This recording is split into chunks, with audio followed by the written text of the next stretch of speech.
Very good morning, students. Uh, let's have a look with regard to how the liquidator's final statement of an account has to be prepared. In my previous class, we have seen the format of liquidator's final statement of an account. I have taken a very simple problem in order to explain how this liquidator's final statement will be prepared. As I already mentioned, as you all know that ಇಲ್ಲಿ liquidator statement ಅಂತ ಬಂದಾಗ ಎರಡು situations ನಮಗೆ arise ಆಗುತ್ತೆ. ಒಂದು, when sufficient cash is not available for the payment to unsecured creditors. Second category ಬಂದು when sufficient cash is available for the payment to unsecured creditors ಅಂತ ಹೇಳಿ. ಇನಿಷಿಯಲ್ ಆಗಿ since it is very first sum ಆಗಿರೋದ್ರಿಂದ let's have the situations or cases where when the sufficient cash is not available for the payment to unsecured creditors. ಈ ತರ ಕ್ಯಾಟಗರಿಯಲ್ಲಿ ಹೇಗೆ ಒಂದು particular problematic ಒಂದು ಸಮ್ಸ್ ಗಳನ್ನ ಸೊಲ್ಯೂಷನ್ ನೋಡೋ ಒಂದು ಸಿಚುಯೇಷನ್ ಅಲ್ಲಿ ನೋಡೋಣ. So before that, however problems ಅಲ್ಲಿ ಇನ್ಫಾರ್ಮೇಶನ್ಸ್ ಗಳನ್ನ with regard to this liquidator statement ಬಗ್ಗೆ ಹೇಗಾದ್ರೂ ಕೊಟ್ಟಿಲ್ಲಿ ಅಲ್ಟಿಮೇಟ್ಲಿ ನಮಗೆ ಫಾರ್ಮೆಟ್ ಹೇಗೆ ಬೇಕು ಆ ಫಾರ್ಮೆಟ್ ಗೆ ಬೇಕಾದಂತ ಇನ್ಫಾರ್ಮೇಶನ್ಸ್ ಗಳನ್ನ ಪ್ರಾಬ್ಲಮ್ ಅಲ್ಲಿ ಕೊಟ್ಟಿದ್ದಾನ ನೋಡ್ಕೊಂಡು ಎಕ್ಸ್ಟ್ರಾಕ್ಟ್ ಮಾಡಿ ರೆಕಾರ್ಡ್ ಮಾಡ್ತಾ ಹೋಗ್ತೀವಿ. That's what major rule you people have to follow while preparing this statement. Keep in mind that forever. ಹಾಗಾದ್ರೆ ಒಂದ್ಸಲ ಪ್ರಾಬ್ಲಮ್ ಅಲ್ಲಿ ನೋಡೋದಾಯ್ತು ಅಂತ ಹೇಳಿದ್ರೆ ಏನೇನ್ ಕೊಟ್ಟಿದ್ದಾರೆ ಒಂದು ಬ್ರೀಫ್ ಅನ್ನು ನೋಡ್ಕೋಣ. ನಮಗೆ ಫಾರ್ಮೆಟ್ ಅಲ್ಲಿ ಗೊತ್ತಿದೆ, ಲೆಫ್ಟ್ ಹ್ಯಾಂಡ್ ಸೈಡ್ 4 ಐಟಮ್ಸ್ ಬರುತ್ತೆ, ರೈಟ್ ಹ್ಯಾಂಡ್ ಸೈಡ್ ಅಲ್ಲಿ 9 ಐಟಮ್ಸ್ ಬರುತ್ತೆ ಅಂತ ಹೇಳಿ. ಇನ್ ಕೇಸ್ ಇದು ನಾಟ್ ಸಫಿಷಿಯಂಟ್ ಅಮೌಂಟ್ ಅಂತ ಸಿಚುಯೇಷನ್ಸ್ ಬಂದಾಗ ಅನ್ಸೆಕ್ಯೂರ್ಡ್ ಕ್ರೆಡಿಟರ್ಸ್ ಪೇಮೆಂಟ್ ಗೆ ಒಂದು ಸ್ಟೇಟ್ಮೆಂಟ್ ನ ಕ್ಲೋಸ್ ಮಾಡ್ಕೊಳ್ತೀವಿ. ಸೊ ಹಾಗಾಗಿರೋದ್ರಿಂದ ಏನೇನ್ ಕೊಟ್ಟಿದ್ದಾರೆ ಅಂತ ಒಂದ್ಸಲ ಪ್ರಾಬ್ಲಮ್ ನ ಸ್ವಲ್ಪ ಬ್ರೀಫ್ ಆಗಿ ನೋಡ್ಕೊಳ್ಳೋಣ.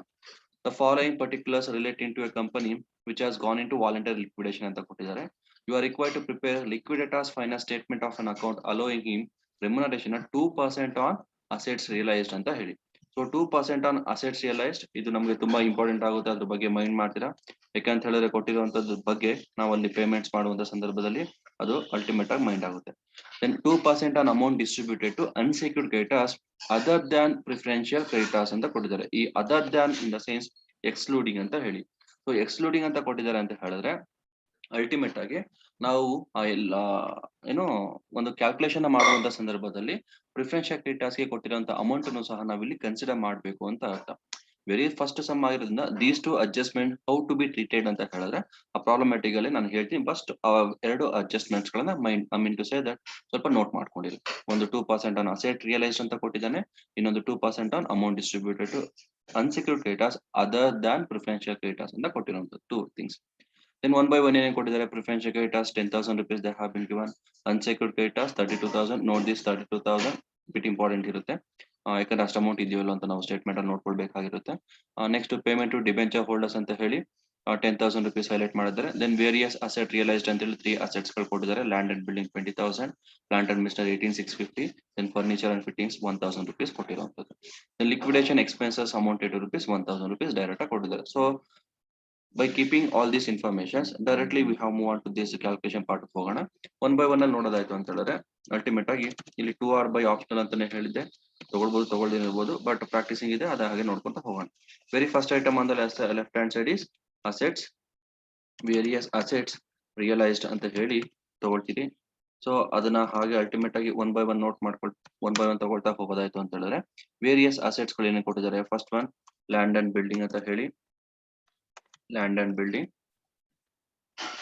ಆ ಅಮೌಂಟ್ ನಾನು ಆಲ್ರೆಡಿ ಫಾರ್ಮೆಟ್ ಅಲ್ಲಿ ಹೇಳಿರೋ ಹಾಗೆ ಇನ್ನೊಂದು ಕಾಲಮ್ ಅಲ್ಲಿ ತಗೊಳ್ಬೇಕು, ಯಾಕಂದ್ರೆ ಒಂದು ಫಾರ್ಮೆಟ್ ರೆಪ್ರೆಸೆಂಟೇಷನ್ ತುಂಬಾ ಇಂಪಾರ್ಟೆಂಟ್ ಆಗಿರುತ್ತೆ. 20,000 ಇನ್ನೊಂದು ಕಾಲಮ್ ತಗೊಳ್ತೀರಾ. ದೆನ್ ಸೆಕೆಂಡ್ ಐಟಮ್ ಏನ್ ಕೊಟ್ಟಿದ್ದಾನೆ, plant and missionary, plant and machinery amount ಬಂದು ಎಷ್ಟು ಕೊಟ್ಟಿದ್ದಾರೆ, 18,650, 18,650. Then third item, it is furniture and fittings ಅಂತ ಕೊಟ್ಟಿರುವಂತದ್ದು.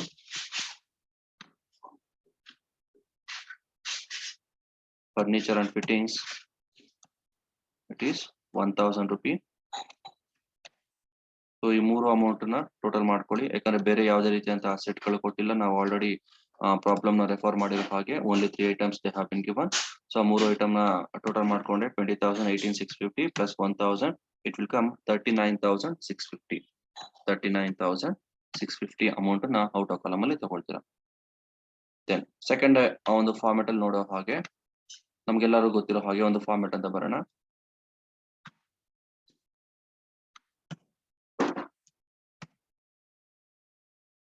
Second items, cash in hand or at bank ಅಂತ ಹೇಳಿ. Cash in hand or at bank ಆ ತರದ ಐಟಮ್ಸ್ ಏನು ಸಹ ಕೊಟ್ಟಿಲ್ಲ. ಸೊ ಅದನ್ನು ಸಹ ಇಲ್ಲಿ ಇಲ್ಲಂತ ರೆಪ್ರೆಸೆಂಟೇಷನ್ ಮಾಡ್ಕೊಂತೀರಾ. ದೆನ್ ಥರ್ಡ್ ಐಟಮ್ಸ್ ನಮ್ಗೆ ಗೊತ್ತಿರೋ ಹಾಗೆ ಅಮೌಂಟ್ ರಿಸೀವ್ಡ್ ಫ್ರಮ್ ಕಾಂಟ್ರಿಬ್ಯೂಟರೀಸ್ ಅಂತೇಳಿ. ಆ ಕಾಂಟ್ರಿಬ್ಯೂಟರ್ಸ್ ಬಗ್ಗೆ ಏನು ಇನ್ಫಾರ್ಮೇಶನ್ ಕೊಟ್ಟಿಲ್ಲ. Amount received from next item amount received from party paid up shares ಅಥವಾ ಕಾಲ್ಸ್ ಇನ್ ಅರಿಯರ್ಸ್ ಅಂತ ಹೇಳ್ತೀವಿ.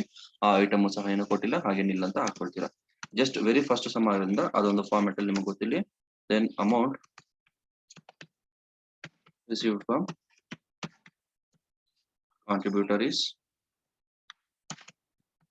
ಇಲ್ಲ ನಿಲ್ಲ ಅಂತ ಹೈಲೈಟ್ ಮಾಡ್ಕೊಳ್ಳಿ. Next one last one amount received from partly paid up shares.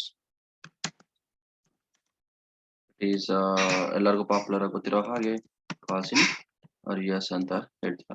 So ಆ ಥರದ್ದು ಏನಾದ್ರು ಕೊಟ್ಟಿದ್ರೆ ತಗೊಳ್ತೀವಿ, ಇಲ್ಲ ಅಂತ ಹೇಳಿದ್ರೆ ಅಲ್ಟಿಮೇಟ್ ಆಗಿ ಜಸ್ಟ್ ನಿಲ್ ಅಂತ ರೆಪ್ರೆಸೆಂಟೇಷನ್ ಮಾಡ್ಕೊಂಡ್ರೆ ಸಾಕಾಗುತ್ತೆ. ಬಟ್ ಇಲ್ಲಿ ಏನಂತ ಹೇಳಿದ್ರೆ ವೆರಿ ಫಸ್ಟ್ ಸಮ್ ಆಗಿರೋದ್ರಿಂದ ನಾನು ಜಸ್ಟ್ ಮೆನ್ಷನ್ ಮಾಡ್ತೇನೆ ಫಾರ್ಮೆಟ್ ಅಲ್ಲಿ ಏನೇನು ಐಟಮ್ಸ್ ಬರುತ್ತೆ ಅಂತ ಫೆಮಿಲಿಯಾರಿಟಿ ಇರಲಿ ಅಂತ ಹೇಳಿ. No need to mention all these. In case ಕೊಟ್ಟಿದ್ರೆ ಮಾತ್ರ ತಗೊಳ್ತೀವಿ, ಇಲ್ಲಾಂದ್ರೆ ಅದನ್ನ ಹೈಲೈಟ್ ಮಾಡಿ ರೆಪ್ರೆಸೆಂಟೇಷನ್ ಮಾಡುವಂತ ಅವಶ್ಯಕತೆ ಇರೋದಿಲ್ಲ. Keep in mind that. Okay, then these are all the very 4 items we have to take on the left hand side. Assets realized ಅಂತ ಹೇಳಿ ವೇರಿಯಸ್ ಅಸೆಟ್ಸ್ ಏನೇನು ಕೊಟ್ಟಿದ್ದಾರೆ ಅದೆಲ್ಲ ಅಸೆಟ್ ಗಳ ಅಮೌಂಟ್ ಗಳನ್ನ ಇನ್ನೋ ಕಾಲಮ್ ಅಲ್ಲಿ ತಗೊಳ್ಬೇಕು. ಒಂದು ಲಂಸಮ್ ಅಮೌಂಟ್ ನ ಔಟರ್ ಕಾಲಮ್ ಅಲ್ಲಿ ರೆಪ್ರೆಸೆಂಟೇಷನ್ ಮಾಡ್ಬೇಕು. For calculation purpose we will consider only the outer column figures ಗಳನ್ನ ಮಾತ್ರ ತಗೊಳ್ತೀವಿ, ಇನ್ನೋ ಕಾಲಮ್ ಯಾವ್ದು ತಗೊಳಕ್ ಬರೋದಿಲ್ಲ. Then cash in hand at ಅಂತ ನೋಡ್ತೀವಿ, ಕೊಟ್ಟಿಲ್ಲ. Amount receive from contributories, amount receive from party paid up shares ಅಥವಾ ಏನು ಕಾಲ್ಸ್ ಇನ್ ಅರಿಯರ್ಸ್ ಅಂತ ಹೇಳಿ ಕೊಟ್ಟಿಲ್ಲ, ತಗೊಳ್ತೀವಿ. ಇಲ್ಲ ಅಂದ್ರೆ ನಿಲ್ಲ ಅಂತ ಹೈಲೈಟ್ ಮಾಡ್ತೀವಿ. These are very 4 items. Then right hand side ಬರೋದಾಯ್ತು ಅಂತ ಹೇಳಿದ್ರೆ ವೆರಿ ಫಸ್ಟ್ ಐಟಮ್ ಅಂತ ಬಂದಾಗ ಬೈ ಫುಲ್ಲಿ ಸೆಕ್ಯೂರ್ಡ್ ಕ್ರೆಡಿಟರ್ಸ್ ಅಂತ ಹೇಳ್ತೀವಿ. ಫುಲ್ಲಿ ಸೆಕ್ಯೂರ್ಡ್ ಕ್ರೆಡಿಟರ್ಸ್ ಅಥವಾ ಜಸ್ಟ್ ಸೆಕ್ಯೂರ್ಡ್ ಕ್ರೆಡಿಟರ್ಸ್ ಅಂತ ತಗೊಂಡ್ರೆ ಆಯ್ತು. ಫುಲ್ಲಿ ಸೆಕ್ಯೂರ್ಡ್ ಕ್ರೆಡಿಟರ್ಸ್ ಅಂತ ಹೇಳಿ ಆ ಅಮೌಂಟ್ ನ ನೋಡ್ಕೊಳ್ಳುವಂತ ಥಿಂಗ್ ಬಂದಾಗ ಅದೇನ್ ಕೊಟ್ಟಿದ್ದಾನೆ ಪ್ರಾಬ್ಲಮ್ ಅಲ್ಲಿ ನೋಡ್ಕೊಳ್ಬೇಕಾಗುತ್ತೆ. ಅಮೌಂಟ್ ಕೊಟ್ಟರೆ ತಗೊಳ್ತೀವಿ. ಈ ಒಂದು ಪರ್ಟಿಕ್ಯುಲರ್ ಸಮ್ ಅಲ್ಲಿ ಆ ಫುಲ್ಲಿ ಸೆಕ್ಯೂರ್ಡ್ ಕ್ರೆಡಿಟರ್ಸ್ ಅಮೌಂಟ್ ಕೊಟ್ಟಿಲ್ಲ, ಜಸ್ಟ್ ನಿಲ್ ಅಂತ ತಗೋಣ. ದೆನ್ ಸೆಕೆಂಡ್ ಐಟಮ್ ಅಲ್ಲಿ ನೋಡೋದಾಯ್ತು ಅಂತ ಹೇಳಿದ್ರೆ by liquidation expenses or legal expenses ಅಂತ ಹೇಳಿ. liquidation expenses or legal expenses they have been given in a problem. ಕೊಟ್ಟಿದ್ದಾರೆ ಎಲ್ಲ ಒಂದ್ಸಲ ನೋಡಿ ಮೈಂಡ್ ಮಾಡ್ಕೊಳ್ಳಿ. ಸೊ ಇಲ್ಲಿ liquidation expenses amounted to rupees 1000 they have been given. So 1000 rupees ನ ಹಾಗೆ ಮೆನ್ಷನ್ ಮಾಡ್ಕೊಳ್ತೀರಾ. ದೆನ್ ಥರ್ಡ್ ಐಟಮ್ ಆಗಿ ನೋಡೋದಾಯ್ತು ಅಂತ ಹೇಳಿದ್ರೆ ಥರ್ಡ್ ಒನ್ ಬೈ ಫಾರ್ಮೆಟ್ ಅಲ್ಲಿ ಗೊತ್ತಿರೋ ಹಾಗೆ liquidators remuneration. ಸೊ ಇಲ್ಲಿ liquidators remuneration ಅಂತ ಬಂದಾಗ ನಮ್ಮೆಲ್ಲರೂ ಗೊತ್ತಿರೋ ಹಾಗೆ 3 ಕ್ಯಾಟಗರೀಸ್ ಇದೆ. ಒಂದು ಆನ್ ಅಸೆಟ್ಸ್ ರಿಯಲೈಸ್ಡ್ ಅಂತ ಹೇಳಿ. ಆನ್ ಅಸೆಟ್ಸ್ ರಿಯಲೈಸ್ಡ್ ಇದು ಒಂದು ಮೆಥಡಾಲಜಿ ಫಾಲೋ ಅಪ್ ಅಂತ ಹೇಳಿದ್ರೆ ಎಲ್ಲಾ ರೀತಿಯಾದಂತ ಅಸೆಟ್ಸ್ ಗಳು ಎಷ್ಟು ವ್ಯಾಲ್ಯೂಗೆ ರಿಯಲೈಸ್ ಆಗಿದೆ at the time of liquidation should be consider. Specification they have been given on assets realise ಅಂತ ಮಾತ್ರ ಕೊಟ್ಟಿದ್ದಾನೆ ಅಂತ ಹೇಳಿದ್ರೆ ಇಟ್ ಈಸ್ ಅಂಡರ್ಸ್ಟುಡ್ ಏನಂತ ಹೇಳಿದ್ರೆ ಅಲ್ಟಿಮೇಟ್ ಆಗಿ ಆನ್ ನೋಡಿಲಿ allowing him remuneration at 2% on asset realized ಅಂತ ಬಂದಾಗ only on net assets realized value that is outer column ಅಲ್ಲಿ ತಗೊಂಡಿರುವಂತ ಫಿಗರ್ ಮೇಲೆ ಮಾತ್ರ ನಾವು ಕನ್ಸಿಡರೇಷನ್ ಗೆ ತಗೊಳ್ಬೇಕಾಗುತ್ತೆ. ಈ ಒಂದು ಪ್ರಾಬ್ಲಮ್ ಅಲ್ಲಿ ಇಟ್ ವಿಲ್ ಕಮ್ 39,650. 39,650 ಮೇಲೆ ನಾವು 2% ಅನ್ನ ಅಪ್ಲೈ ಮಾಡೋಣ. 39,650 ಅಂತ ಬಂದಾಗ ಅದ್ರ ಮೇಲೆ 2% ಇಟ್ ವಿಲ್ ಕಮ್ 793. ಸೊ ಆ ಒಂದು ಅಮೌಂಟ್ 793 ಅಮೌಂಟ್ ಅನ್ನ ಇನ್ನೋ ಕಾಲಮ್ ಅಲ್ಲಿ ತಗೊಳ್ಬೇಕಾಗುತ್ತೆ. ಯಾಕಂತ ಹೇಳಿದ್ರೆ ಅದರ್ ಕ್ಯಾಟಗರೀಸ್ ಆಫ್ ರೆಮ್ಯುನರೇಷನ್ ಏನಾದ್ರು ಕೊಟ್ಟಿದಾರ ಅದನ್ನ ನೋಡ್ಕೊಂಡು ನಾವು ತಗೊಳ್ಬೇಕಾಗುತ್ತೆ. 793. Then second category, second one an amount payable to unsecured creditors. ಇಲ್ಲಿ ಅನ್ಸೆಕ್ಯೂರ್ಡ್ ಕ್ರೆಡಿಟರ್ಸ್ ಅಮೌಂಟ್ ಆಕ್ಚುಲ್ ಆಗಿ ಅವ್ರು ಪೇಮೆಂಟ್ ಮಾಡ್ಬೇಕಾಗಿರೋದು ಎಷ್ಟು ನಮ್ಗೆಲ್ಲರೂ ಗೊತ್ತಿರೋಕೆ ಪ್ರಾಬ್ಲಮ್ ಅಲ್ಲಿ ಕೊಟ್ಟಿರುವಂತದ್ದು ಅನ್ಸೆಕ್ಯೂರ್ಡ್ ಕ್ರೆಡಿಟರ್ಸ್ಗೆ 32,000 rupees ಕೊಡಬೇಕಾಗಿದೆ. ಬಟ್ ಇಲ್ಲಿ ಅಲ್ಲಿ ನಾವು ರೆಮ್ಯುನರೇಷನ್ ಕ್ಯಾಲ್ಕುಲೇಷನ್ ಮಾಡೋದಕ್ಕಿಂತ ಮುಂಚಿತವಾಗಿ ವೆದರ್ ಈಸ್ ಎಲಿಜಿಬಲ್ ಟು ಅಥವಾ ಏನೋ is having an option of getting full amount ಅನ್ನೋದ್ರ ಬಗ್ಗೆ ಕನ್ಫರ್ಮೇಶನ್ ನೋಡ್ಕೊಳ್ಬೇಕಾಗುತ್ತೆ. ಅದಕ್ಕೋಸ್ಕರ ಅದನ್ನ ಬ್ಲಾಂಕ್ ಬಿಟ್ಕೊಳ್ಳುವ. Then third case an amount payable to shareholders ಅಂತ ಹೇಳಿ ಈ ಸಮ್ಮಲ್ಲಿ ಶೇರ್ ಹೋಲ್ಡರ್ಸ್ ಬಗ್ಗೆ ಕೊಟ್ಟಿಲ್ಲ. ಸೊ ಅದನ್ನ ಹಾಗೆ ಕೊಟ್ಟಿದ್ರೆ ಮಾತ್ರ ತಗೊಳ್ತೀವಿ, ಇಲ್ಲ ತಗೊಳ್ಳೋ ನೆಸೆಸಿಟಿ ಬರೋದಿಲ್ಲ. ದೆನ್ ಥರ್ಡ್ ಒನ್ ಅಂತ ಬಂದಾಗ ನೆಕ್ಸ್ಟ್ ಒನ್ ಬೈ ಅಮೌಂಟ್ ಅಥವಾ ಪೇಮೆಂಟ್ ಟು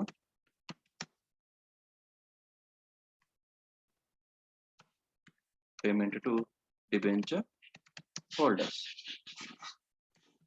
ಡಿಬೆಂಚರ್ ಹೋಲ್ಡರ್ಸ್ ಗೆ ನಾನು ಫಾರ್ಮೆಟ್ ಅಲ್ಲಿ ಆಲ್ರೆಡಿ ಎಕ್ಸ್ಪ್ಲೈನ್ ಮಾಡಿರೋ ಹಾಗೆ ಒಂದು ಡಿಬೆಂಚರ್ಸ್ ಅನ್ನೋದನ್ನ ಕೊಡ್ತೀವಿ. ಇನ್ ಕೇಸ್ ಏನಾದ್ರೂ ಅವ್ರಿಗೆ ಸ್ಪೆಸಿಫಿಕೇಶನ್ ಪ್ರಾಬ್ಲಮ್ ಅಲ್ಲೇ ಔಟ್ಸ್ಟ್ಯಾಂಡಿಂಗ್ ಇಂಟ್ರೆಸ್ಟ್ ಅಂತ ಏನಾದ್ರು ಕೊಟ್ಟಿದ್ರೆ ಆ ಅಮೌಂಟ್ ಅನ್ನ ಕೊಟ್ಟಿರುವಂತ ಡ್ಯೂರೇಷನ್ ಗೆ ಕ್ಯಾಲ್ಕುಲೇಟ್ ಮಾಡಿ ಎಷ್ಟು ಅಮೌಂಟ್ ಬರುತ್ತೆ ತಗೊಳ್ಬೇಕಾಗುತ್ತೆ ಅನ್ನೋದ್ರ ಬಗ್ಗೆ ಒಂದು ನೆನಪಿಡಿ. ಸೊ ಅಲ್ಲಿ ಡಿಬೆಂಚರ್ಸ್ ಅಂತ ಬಂದಾಗ ಈ ಒಂದು ಪರ್ಟಿಕ್ಯುಲರ್ ಪ್ರಾಬ್ಲಮ್ ಅಲ್ಲಿ ಡಿಬೆಂಚರ್ಸ್ ಅಂತ ಹೇಳಿ ಎಷ್ಟು ಕೊಟ್ಟಿದ್ದಾರೆ, they have been given here you can see 10,000 rupees. So 10,000 rupees ಅಂತ ನೋಡೋಣ. 10,000 ಇನ್ನರ್ ಕಾಲಮ್ ಅಲ್ಲಿ ತಗೊಳ್ಳೋಣ. ಸೊ ಡಿಬೆಂಚರ್ ಇಂಟ್ರೆಸ್ಟ್ ನಿಲ್ ಅಂತ ಹೇಳಿದ್ದಾರೆ. ಸೊ ಹಾಗಾದ್ರೆ total will come outer column ಅಲ್ಲಿ ತಗೊಳ್ಬೇಕಾಗುತ್ತೆ. Payment to debenture holders 10,000 outer column ಅಲ್ಲಿ ತಗೊಳ್ತೀರಾ. ನೆಕ್ಸ್ಟ್ ಒನ್ ಹಾಗೆ ಹೈಲೈಟ್ ಮಾಡೋದು ಅಂತ ಹೇಳಿದ್ರೆ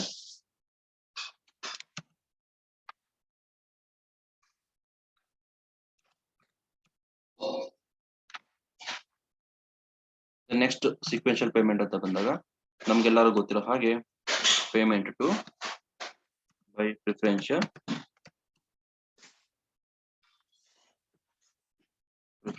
ಕ್ರೆಡಿಟರ್ಸ್. ಪ್ರಿಫರೆನ್ಷಿಯಲ್ ಕ್ರೆಡಿಟರ್ಸ್ ಈ ಪ್ರಾಬ್ಲಮ್ ಅಲ್ಲಿ ಎಷ್ಟು ಕೊಟ್ಟಿದ್ದಾರೆ, preferential creditors they have been given preferential creditors rupees 10,000 ಅಂತ ಹೇಳಿ. ಸೊ ಒಂದು payment to preferential creditors 10,000 rupees ನ ಔಟರ್ ಕಾಲಮ್ ಅಲ್ಲಿ ತಗೊಳ್ತೀರಾ. ದೆನ್ ನೆಕ್ಸ್ಟ್ ಲಾಸ್ಟ್ ಪೇಮೆಂಟ್ ಅಂತ ಬಂದಾಗ payment to unsecured creditors. Payment to unsecured creditors ಇಲ್ಲಿ ಆ ಪೇಮೆಂಟ್ ಎಷ್ಟು ಅವ್ರಿಗೆ ಆಕ್ಚುಲ್ ಆಗಿ ಕೊಡ್ಬೇಕಾಗಿರುವಂತದ್ದು, ನಾವು ಕೊಡ್ಬೇಕಾದಂತ ಅಮೌಂಟ್ ಬಂದು 30,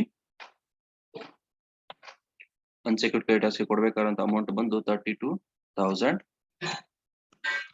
ಬಟ್ ಅಷ್ಟು ಅಮೌಂಟ್ ಇದೆಯಾ ಇಲ್ವಾ ಅನ್ನೋದ್ರ ಬಗ್ಗೆ ಕನ್ಫರ್ಮೇಶನ್ ತಿಳ್ಕೊಳ್ಳೋಣ. ಸೊ ಅದಕ್ಕಿಂತ ಮುಂಚಿತವಾಗಿ ಇಲ್ಲಿ liquidators remuneration an amount payable to unsecured creditors ಒಂದು ಬ್ಯಾಲೆನ್ಸ್ ಇದೆ.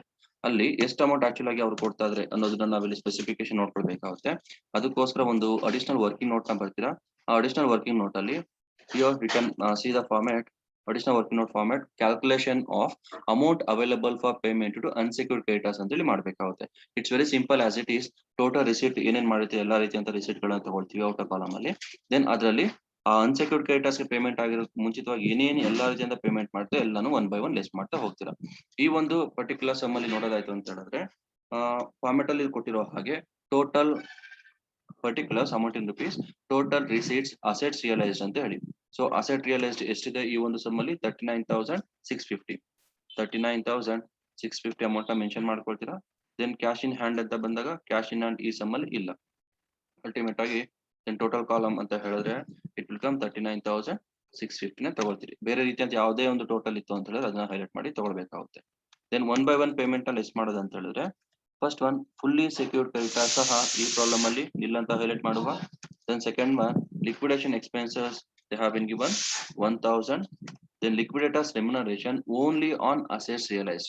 I specifically mention here only on asset realized ಎಷ್ಟಿದೆ 793. So ಹಾಗಾದ್ರೆ liquidators remuneration only on asset realized is 793 amount ಅನ್ನ ಹೈಲೈಟ್ ಮಾಡಿ ತಗೊಳ್ತೀರಾ. Then third one payment to debenture holders including interest. Total outer column ಅಲ್ಲಿ ಏನಿರುತ್ತೋ ಆ amount 10,000 rupees ನ ತಗೊಳ್ಬೇಕಾಗುತ್ತೆ. Then payment to preferential creditors.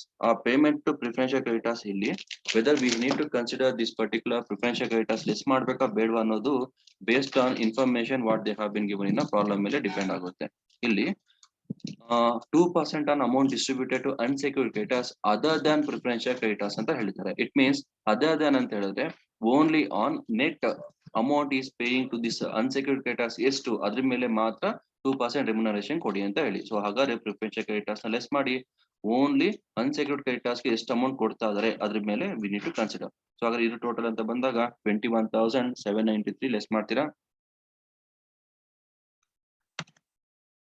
Total 21,793. So out of 39,650 ಅಲ್ಲಿ 21,793 less ಮಾಡ್ಕೊಂಡ್ರೆ it will come 17,857. 17,857. Note this 17,857. It is including one item, that is liquidators remuneration. 2% ಏನಿದೆಯೋ ಅದು ಸಹ ಅದರಲ್ಲಿ ಇರುತ್ತೆ. ಸೊ ಅದಕ್ಕೋಸ್ಕರ here on amount payable to unsecured creditors, actually ಆಗಿ unsecured creditors ಗೆ ಕೊಡಬೇಕಾದಂತ ಅಮೌಂಟ್ ಬಂದು 32,000. But after making all the payments, here they are paying to the particular liquidators, unsecured creditors ಕೊಡ್ತಾರಂತದ್ದು 17,857. ಇಲ್ಲಿ ಒಂದ್ ಥಿಂಗ್ ನ ನೀವು ನೋಟ್ ಮಾಡ್ಬೇಕಾಗಿರೋಂಥದ್ದು ಏನಂತ ಹೇಳಿದ್ರೆ, it is including that particular liquidators remuneration, that is 2%. ಅದಕ್ಕೋಸ್ಕರ 2 ಡಿವೈಡೆಡ್ ಬೈ 102 ತಗೊಳ್ಬೇಕಾಗುತ್ತೆ. ವೈ ಇಟ್ ಈಸ್ 102 ಅಂತ ಹೇಳಿದ್ರೆ, because this 17,857 has not been deducted that portion of liquidators remuneration which is being payable on the particular part of unsecured creditors. Unsecured creditors ಗೆ ಕೊಡ್ತಿರುವಂತ amount ನ ಮೇಲೆ ಈ liquidators ರಿಮ್ಯುನರೇಷನ್ ಏನ್ amount ಕೊಡ್ತಿದಾರೋ ಆ ಅಮೌಂಟ್ ಇದರಲ್ಲಿ ಲೆಸ್ ಆಗಿರೋದಿಲ್ಲ. ಅದಕ್ಕೋಸ್ಕರ ಆ ಒಂದು ಪರ್ಟಿಕ್ಯುಲರ್ 100% ಡಿವೈಡೆಡ್ ಬೈ 100+% ಅನ್ನೋ ಒಂದು ಫಾರ್ಮುಲಾನ apply ಮಾಡ್ಕೊಳ್ಬೇಕಾಗುತ್ತೆ.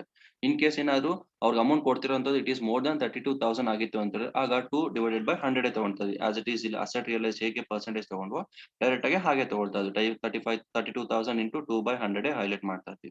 But here it is below that whatever the amount is paying.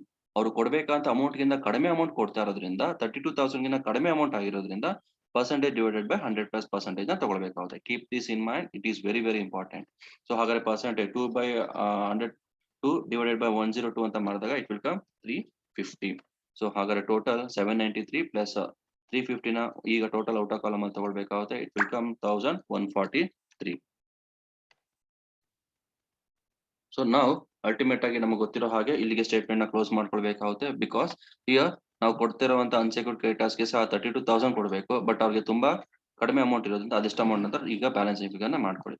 Total 39,650. 1 by 1 less ಮಾಡ್ತಾ ಹೋದ್ರೆ 39,650 1 by 1 ಲೆಸ್ ಮಾಡ್ತಾ ಬನ್ನಿ on the right hand side, of which so 1,000 1,143 10,000 again 10,000. So balance whatever is prevailing that should be payable to unsecured creditors ಅಂತ ಬರುತ್ತೆ. It will come 17,507.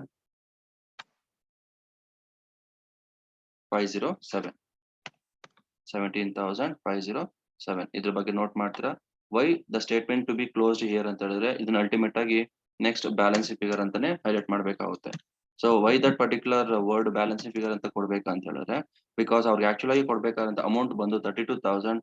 Since they are paying below that amount ಆಗಿರೋದ್ರಿಂದ we need to mention whatever is amount prevailing that has been paid to the unsecured creditors ಅಂತ ಕೊಟ್ಟು statement ನ close ಮಾಡ್ಕೊಳ್ಬೇಕಾಗುತ್ತೆ. ಇದೊಂದು ಫೆಮಿಲಾರಿಟಿ ಗೊತ್ತಿಲ್ಲ guys ನಿಮ್ಗೆ. ಇನ್ case ಏನಾದ್ರು ಇವ್ರಿಗೆ 32,000 ಕೊಡೋದಕ್ಕೆ ಅಮೌಂಟ್ ಇನ್ನೂ ಜಾಸ್ತಿ ಇತ್ತು ಅಂತ ಹೇಳಿದ್ರೆ we will going to pay that amount 32,000 ಕೊಟ್ಟು ನೆಕ್ಸ್ಟ್ ಸೀಕ್ವೆನ್ಸ್ ಆಫ್ ಪೇಮೆಂಟ್ ಯಾವ್ದಿದೆ, payment to calls in advance in case ಏನಾದ್ರು ಕೊಟ್ಟಿದೆ, ಅಥವಾ ಪೇಮೆಂಟ್ ಟು ಪ್ರಿಫರೆನ್ಷಿಯಲ್ ಕ್ಯಾಪಿಟಲ್ ಅವ್ರಿಗೆ ಕೊಟ್ಕೊಂತ ಸ್ಟೇಟ್ಮೆಂಟ್ ನ ಕಂಟಿನ್ಯೂ ಮಾಡ್ಕೊಂತ ಹೋಗ್ತಾ ಇದ್ವಿ. Since it is below that whatever the amount to be paid ಆಗಿರೋದ್ರಿಂದ we need to close this statement here it is ಅಂತ ಅನ್ನೋದ್ರ ಬಗ್ಗೆ ಒಂದು ಇಂಪಾರ್ಟೆಂಟ್ ಥಿಂಗ್ ನ ಮೈಂಡ್ ಮಾಡ್ತೀರಾ. So just very first example sum ಆಗಿರೋದ್ರಿಂದ ಒಂದ್ ಸ್ವಲ್ಪ ಮೈಂಡ್ ಮಾಡ್ಕೊಳ್ಳಿ. ಆ 4 ಐಟಮ್ಸ್ ಏನಿದೆ ಇದು ಏನು ಚೇಂಜಸ್ ಬರೋದಿಲ್ಲ. ಅಲ್ಟಿಮೇಟ್ ಆಸ್ ಇಟ್ ಈಸ್ ಹಾಗೆ ಫಾರ್ಮೆಟ್ ಪ್ರಕಾರವಾಗಿ ಮೆನ್ಷನ್ ಮಾಡ್ಕೊಳ್ತೀವಿ. ಇಲ್ಲಿ ಪೇಮೆಂಟ್ ಅಂತ ಬಂದಾಗ ಇನ್ ಕೇಸ್ ಕೊಟ್ಟಿದ್ರೆ ಮೆನ್ಷನ್ ಮಾಡ್ತೀವಿ, ಇಲ್ಲಾಂದ್ರೆ ನಿಲ್ ಅಂತ ಹೈಲೈಟ್ ಮಾಡ್ಕೊಂಡು ಹೋಗ್ಬೇಕಾಗುತ್ತೆ. ಸೊ ಫುಲ್ಲಿ ಸೆಕ್ಯೂರ್ಡ್ ಕ್ರೆಡಿಟರ್ಸ್ ಈ ಸಮ್ಮಲ್ ಕೊಟ್ಟಿಲ್ಲ, ಲಿಕ್ವಿಡೇಷನ್ ಅಥವಾ ಲೀಗಲ್ ಎಕ್ಸ್ಪೆನ್ಸಸ್ ಕೊಟ್ಟಿದ್ದಾನೆ. Liquidators remuneration on asset realise ಮೇಲೆ 2% ವಿ ಹ್ಯಾವ್ ಟೇಕನ್. ಇದನ್ನ ಮಾತ್ರ ಬ್ಲಾಂಕ್ ಬಿಟ್ಕೊಂತೀರಾ, ಯಾಕಂದ್ರೆ ಎಷ್ಟು ಅಮೌಂಟ್ ಅಂತ ಆಕ್ಚುಲ್ ಆಗಿ ಗೊತ್ತಿರೋದಿಲ್ಲ. ಆಫ್ಟರ್ ದೀಸ್ 2 ಪೇಮೆಂಟ್ಸ್ ಒಂದು ವರ್ಕಿಂಗ್ ನೋಟ್ ನ ಕ್ಯಾಲ್ಕುಲೇಷನ್ ಮಾಡ್ಕೊಳ್ಬೇಕಾಗುತ್ತೆ. ಸೊ ಈಗ ಪೇಮೆಂಟ್ ಟು ಡಿಬೆಂಚರ್ ಹೋಲ್ಡರ್ಸ್ ಅಂತ ಬಂದಾಗ ಅವ್ರಿಗೆ ಆಕ್ಚುಲ್ ಆಗಿ ಪೇಮೆಂಟ್ ಟು ಡಿಬೆಂಚರ್ ಹೋಲ್ಡರ್ಸ್ ಗಳಿಗೆ ಡಿಬೆಂಚರ್ ಮತ್ತೆ ಪರ್ಟಿಕ್ಯುಲರ್ ಆಗಿ ನೆಕ್ಸ್ಟ್ ಡಿಬೆಂಚರ್ ಇಂಟ್ರೆಸ್ಟ್ ಕೊಡ್ತಿದ್ದಾರೆ, ಅದನ್ನ ಸ್ವಲ್ಪ ಮೈಂಡ್ ಮಾಡ್ತೀರಾ. Last one payment to preferential creditors, then after that payment to unsecured creditors ಗೆ ಕೊಡ್ತಿರುವಂತ ಅಮೌಂಟ್ ನ ನೋಡ್ಕೊಳ್ತೀರಾ. This what the statement with regard to liquidators final statement of an account have been ultimate ಆಗಿ ಒಂದು particular problem ನ discussion ಮಾಡಿದ್ದೀವಿ. ಇದೊಂದ್ಸಲ mind ಮಾಡ್ಕೊಳ್ಳಿ. So that I will